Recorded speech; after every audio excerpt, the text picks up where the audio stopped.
Sanibonani guys, igama uNqobeleni Mphathela Mazubela eNimba ngomhla ka-3 February. uMakaLwandle bekade semlinde emnyango-ke guys uSydney ukuthi phela abuye noLwandle indodana yabo-ke ekhaya, njengoba kade behambe beyoyiceba nje laphaya kaMabandla ukuthi yena-ke washayisa ulikamva. Uthe engena yedwa-ke uSydney ayikwamunco endlini, wabuza ukuthi uphi undodana wakhe. uSydney bekade nje injabhiso ibhale ebusweni, kubonakala nje ukuthi cha, akuhambanga ngendlela kade beplane ngayo. Guys, uMakaLwandle ngendlela bekade emtshopa ngayo ngomuno uSydney esifubeni, ubukazi uzuzuphika ukuthi uzoqobhoka isifuba.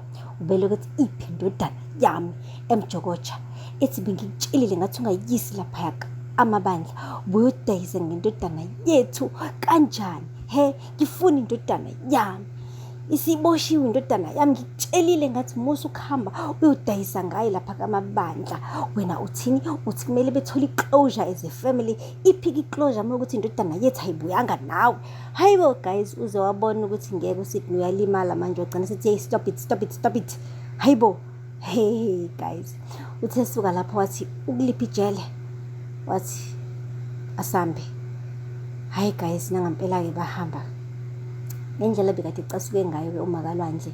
Uze wathi nje uSydney kungcono khona angahambi naye, asale yena ngemumva, ngoba vele indodana yabo imthukuthelele ngokuthi uhambile naye wayoyilahla laphaya ejele esikhundleni sokuthi-ke babuye ekhaya ndawonye. Guys, akupheli lapho. Ugcine wathi futhi-ke kuzomele mebebuya laphaya ukumbona-ke kuLwandle, ebese yena-ke uSydney ahambe othola indawo entsha yokuhlala, ngoba lapho uyamxosha. Akasiki yena nhlobo manje umyeni wakhe, ngoba uhlulekile kubo ubaba kuLwandle. Guys, hamba wotshela ngisho indodakazi yabo-ke uZinhle ukuthi umfowabo koboshiwe usejele, and uSydney failed as a father ukumvikela, so nje angaphatheki kabi mase semxosha laphaya emzini wabo. Usho kahle uSydney wathi awukwazi ukumxosha emzini wethu, ushadile nawe futhi ngeke ngikwazi ukulahla mina lo mshado ngenxa kaLwandle. uLwandle also is not a perfect person here. He is not innocent. Uyena lo ohambile wayobulala ingane yabantu, awayishayise ngemoto wajika wabaleka, wathi alinga ukhulume kanjalo ngendodana yami. Wena uhlulekile ukumsiza ezobaba wakhe, so lo mshado lo hayi usungawuthatha njengomshado ophelile. Hayibo, guys, abazali-ke abathanda iy'ngane zabo badela ngisho imishado yabo ngenxa y'ngane zabo. Anyway, akupheli-ke lapho.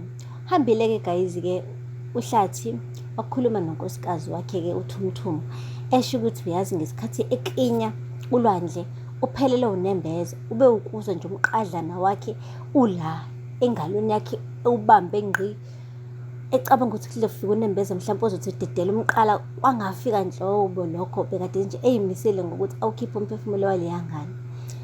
Akazi yena ukuthi ngampela ubulalo obungako bebuthathaphi, kodwa bengayisoli nezo nje ngokuthi aklinye uLwandle. Sesuka lapho watshela-ke uzoleka-ke lezi ndaba zokuthi-ke sebemtholile umuntu obulaleke ulikamva, and uzoleka-ke guys, wamane nje waphatheka kabuhlungu.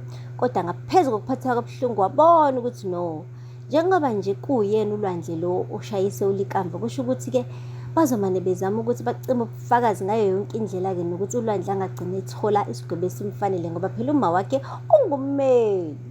Guys, ubeshentshweni-ke, ngoba ngampela uNtombo sisebhizi ephansi phezulu efonela ngisho bonke abangani bakhe abameli nabo ukuthi bangamkhipha kanjani uLwandle ejele.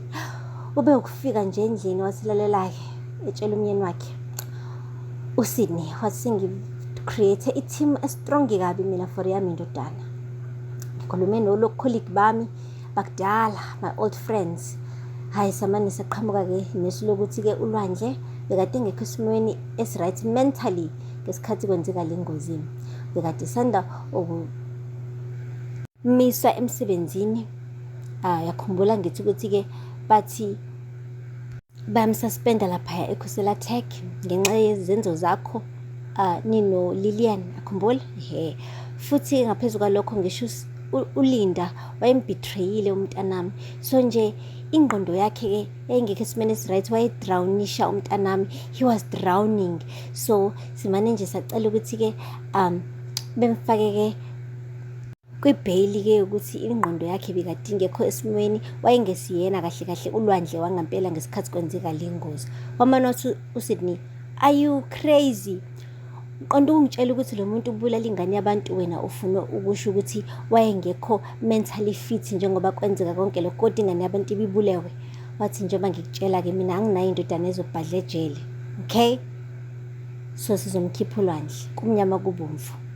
Hayi-ke guys, ngalana-ke kuzoleka umane wacela udadewabo kaLazarus uNonceba, yena kanye lo owummeli naye uqavile, ohlezi njalo elwisana-ke nomama kaLwandle, and most of the time uhlezi ehlula umama kaLwandle, ehlulwa yiloya mmeli loya. So umcelile ukuthi-ke ahambe yomela kuLikamva. It's the least they could do, ngoba phela uLikamva usize uqhawe wathola inhliziyo entsha.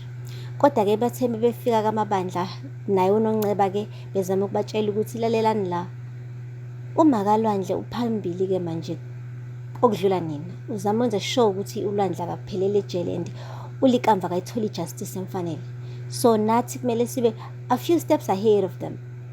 Wamane wathi nje uHlathi, lalelani la, hambani kwami, andilidingi nje uncedo lwenu mna, anizotreat-a indodana yami njenge-charity case.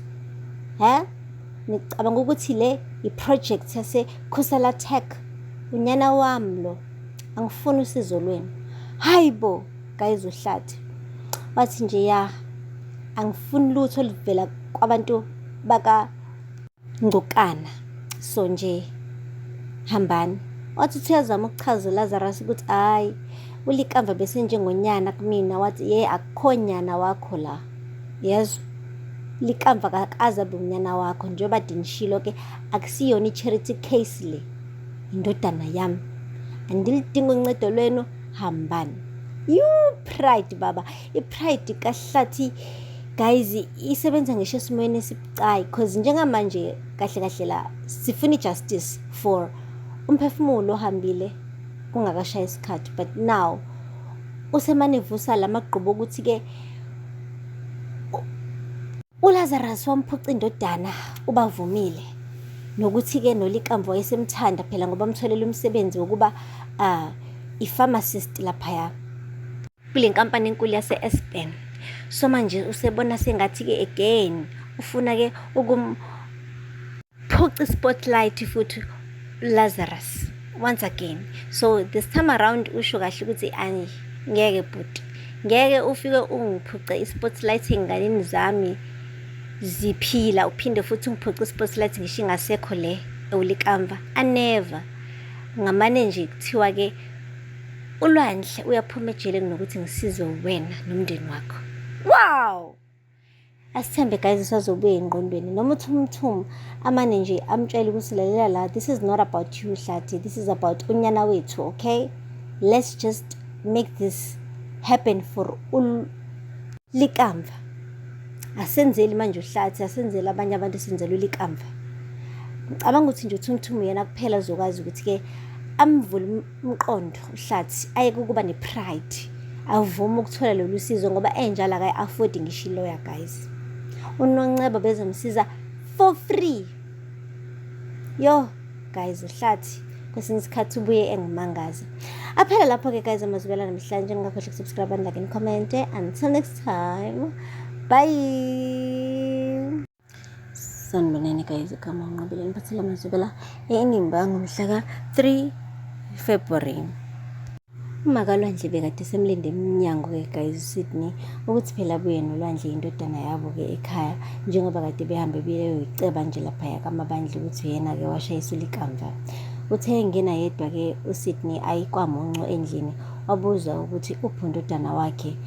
uSydney bekade nje inja